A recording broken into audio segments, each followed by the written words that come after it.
Steve Jobs was a big deal who literally changed the world. He made billions, but have you ever thought about how he did it? Let's talk about the simple creativity tip that Steve Jobs employed to separate himself from the competition and make him billions. For those new to the channel, I'm Tyler Nichols, and this is Make It Exist. And if you're looking to become a more creative person, then you're in the right place. In this channel, we'll learn from those who were crazy creative in the past to see how they did it so we can emulate their success. Now, not all creative ventures need to be profitable, but Steve Jobs proved there is certainly a correlation to being more creative and earning more money. When Steve Jobs died, he had a net worth of $10.2 billion. He was a master of creativity. He filed over 450 patents and introduced the world to a number of game-changing ideas in tech.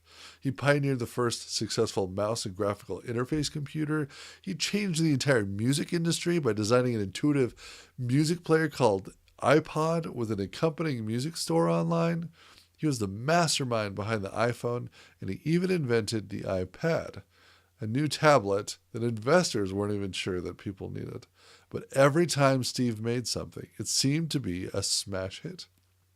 As of 2017, there are over 700 million iPhone users around the world. And to put that in context, that's more than double the population of the entire United States. That's a lot of phones. And as of August 2018, Apple became the first company ever to reach a valuation of $1 trillion. That is a lot of money.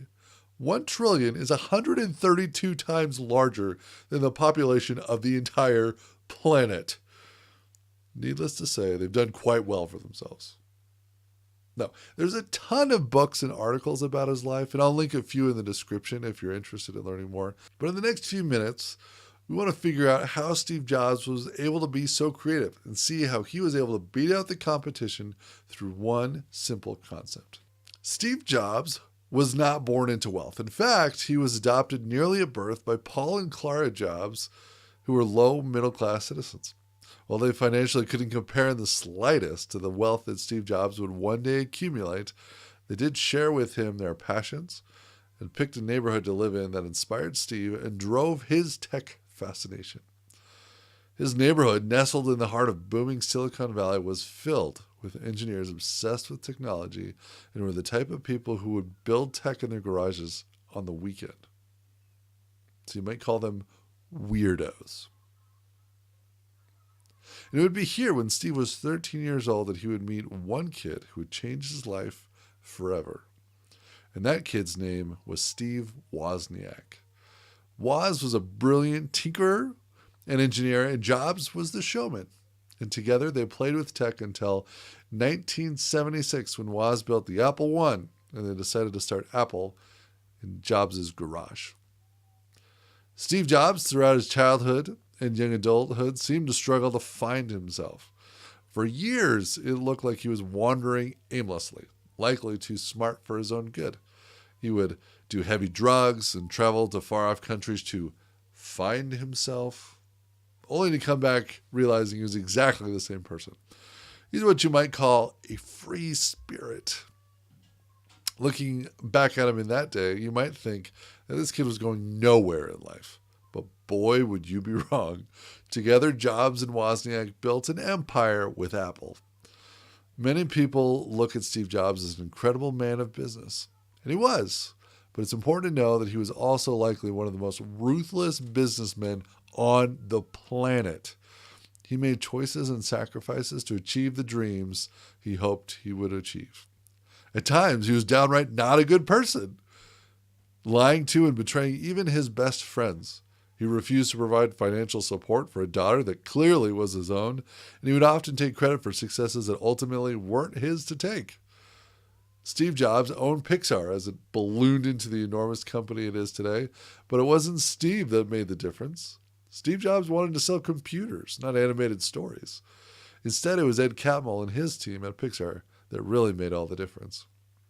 Steve Wozniak, that guy that inspired Jobs and built Apple with him, quickly faded into the background because Steve Jobs was never bashful to take the spotlight.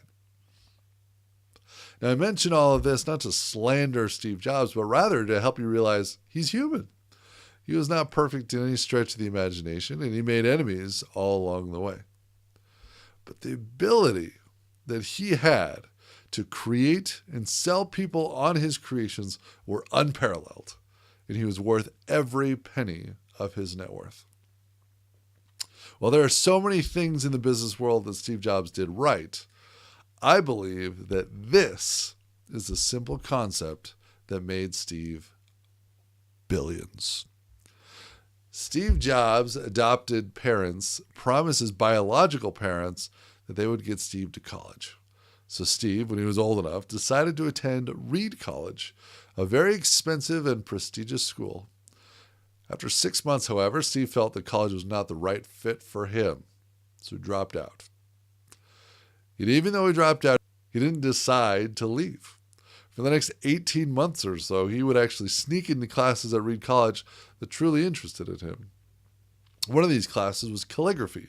He was blown away by the subtle beauty you could give words and became enamored with creating beautiful text. And it stuck with him. Years later, as Apple was taking off, he was able to bring calligraphy to the world of computers and created the first set of selectable fonts on your computer. It was a game changer. His passion for aesthetics and beauty, even in the world of computing, took Apple far. Every product Apple created was designed with beauty and simplicity in mind. His combinations of passions became the thing that no other company could truly emulate. It helped Apple beat their competition and made Jobs billions.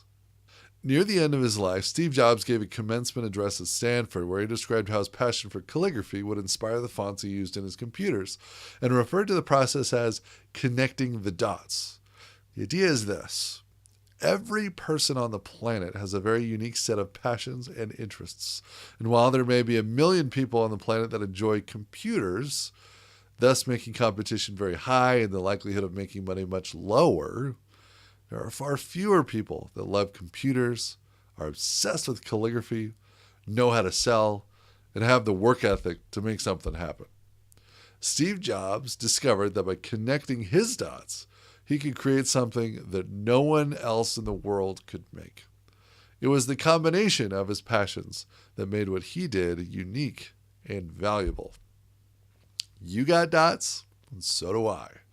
So even though so much has already been invented and created, it's important to remember that no one else will connect the dots exactly the same way you will. I don't think it's a good idea to base your idea of how valuable your creation is on money. But it sure doesn't hurt to make some money in the process.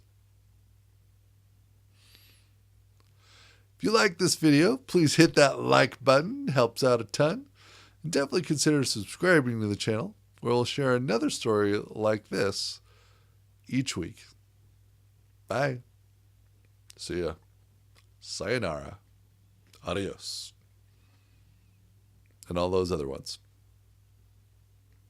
Ciao.